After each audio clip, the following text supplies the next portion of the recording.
Bu dünyada anıla uluk zat deb vaqraymiz, maqtaymiz, cer salımız. Lekin şu anılarımızda bir günü yoktu. Kabristandan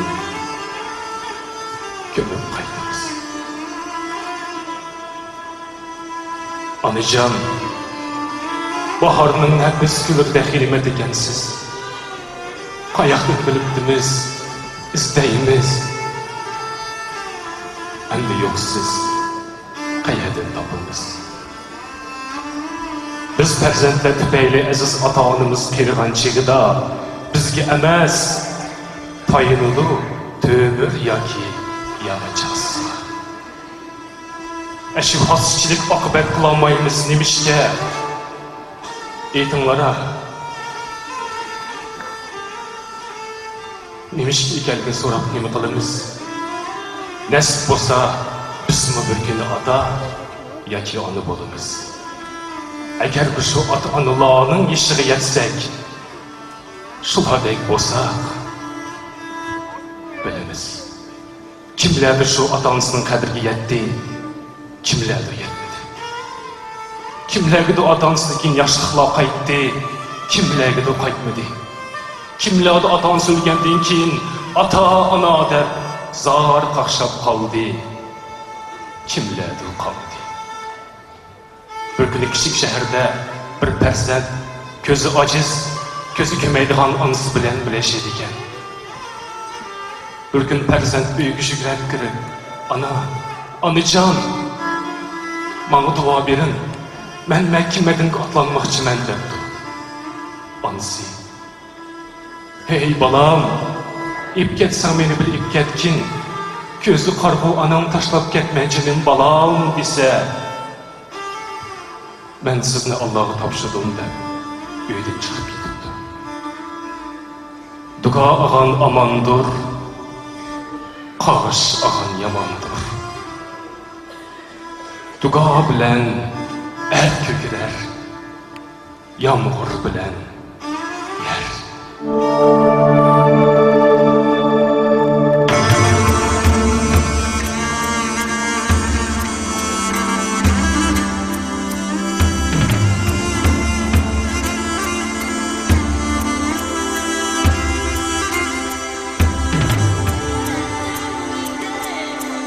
Yaşayman dünyada seni dep ana,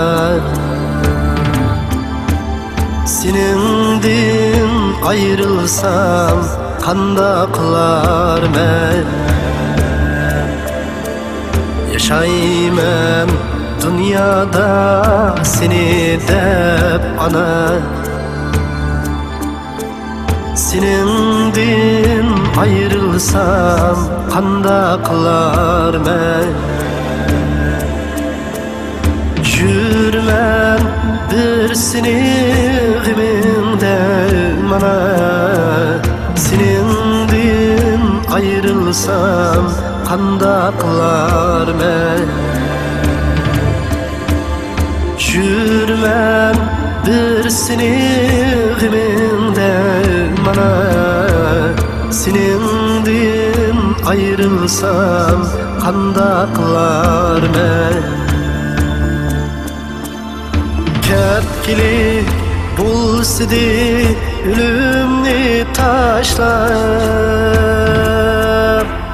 kitettin jıraqqa seni apaşlap.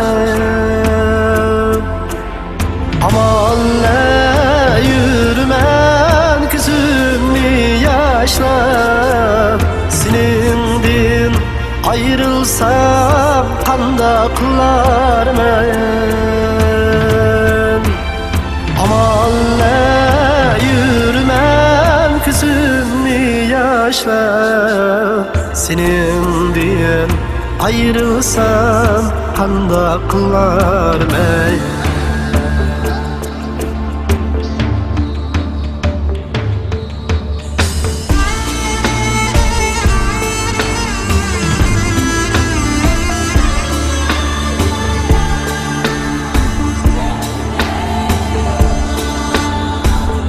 Kitdu hem geçidgan kulum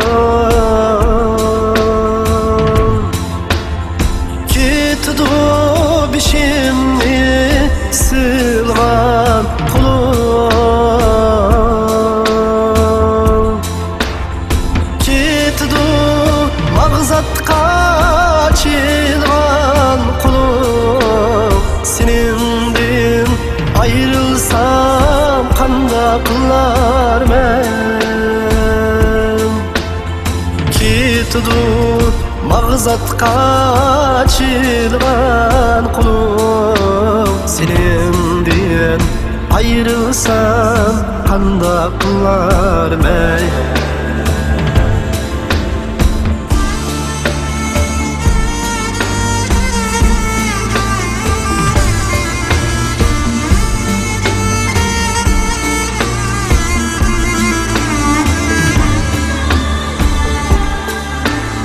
Seninki digentim tutkan yolum ne Seninki digentim tapkan pulum ne Seninki digentim tapkan pulum ne Senindim ayrılsam kanda kılar men Seninki digentim kiygen tunum diye Senin diye ayrılsam kanda kılar men Senin diye ayrılsam kanda kılar men